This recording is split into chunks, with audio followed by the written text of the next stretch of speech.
مرحبا بكم في عالمنا الممتع والجميل في الجزء الأول من درس القراءة أحب البحر من دروس الوحدة الثالثة.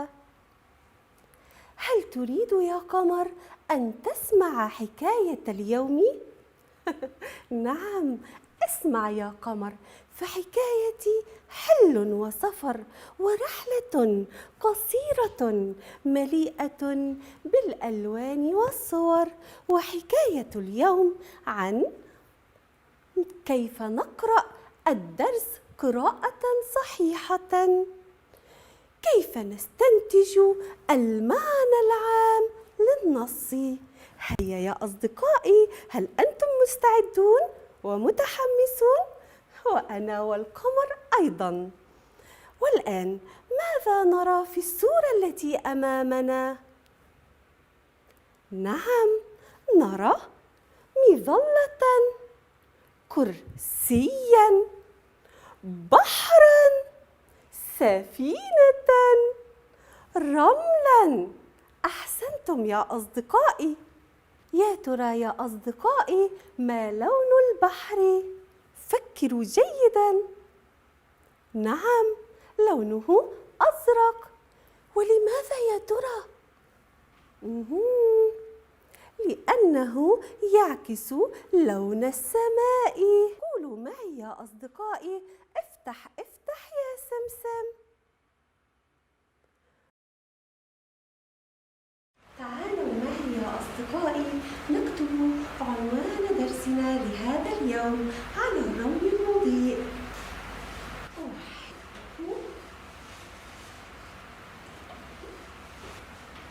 بحر.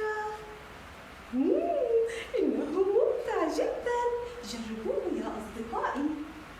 والآن قبل أن نبدأ يا أصدقائي انتبهوا جيدا لما تقوله المعلمة. كل حرف منه في الهجاء جميل، بالأخص إذا ما جمله التشكيل. كل حرف من حروف الهجاء يجود، بالأخص إذا ما كان به مدود. إذا علينا يا أصدقائي قبل أن نبدأ القراءة أن ننتبه جيدا للتشكيل والمدود. اتفقنا؟ هيا سنبدأ. أحب البحر. وقف حمد مع جده أمام البحر. قال حمد: أحب البحر كثيرا يا جدي. قال الجد: من البحر نأكل ونتزين. قال حمد: نحمدك يا الله على نعمك.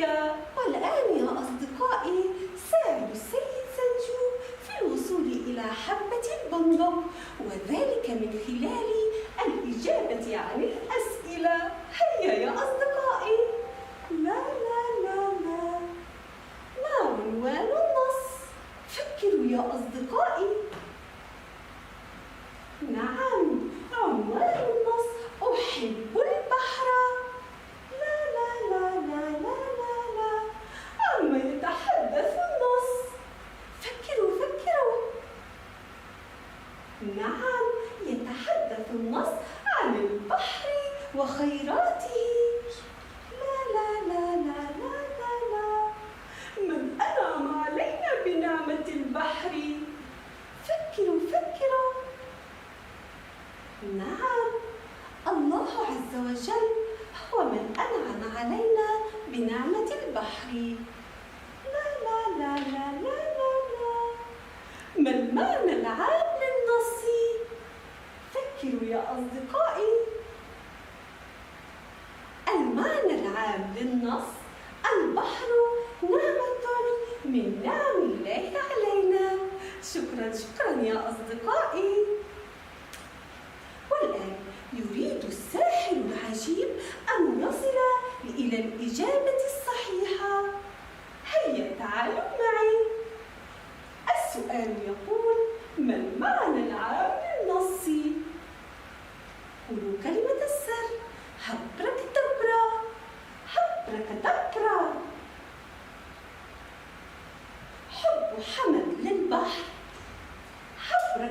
أبركادبرا.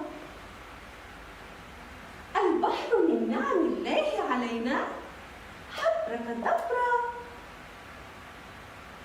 البحر لونه أزرق.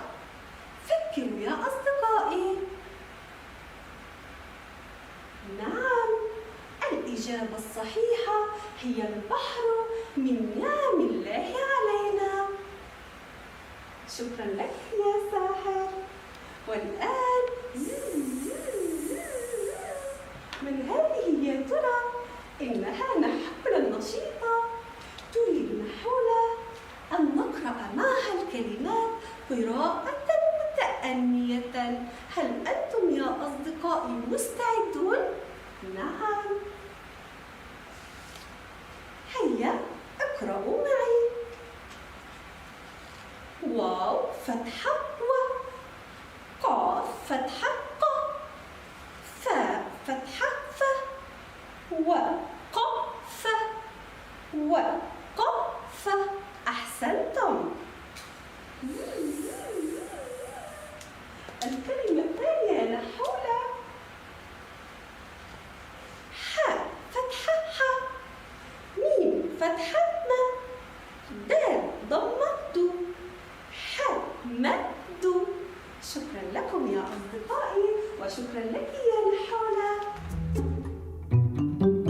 أعزائي الطلاب، لأسئلتكم واستفساراتكم حول درس اليوم تواصلوا مع معلم الصف عبر تطبيق تيمز.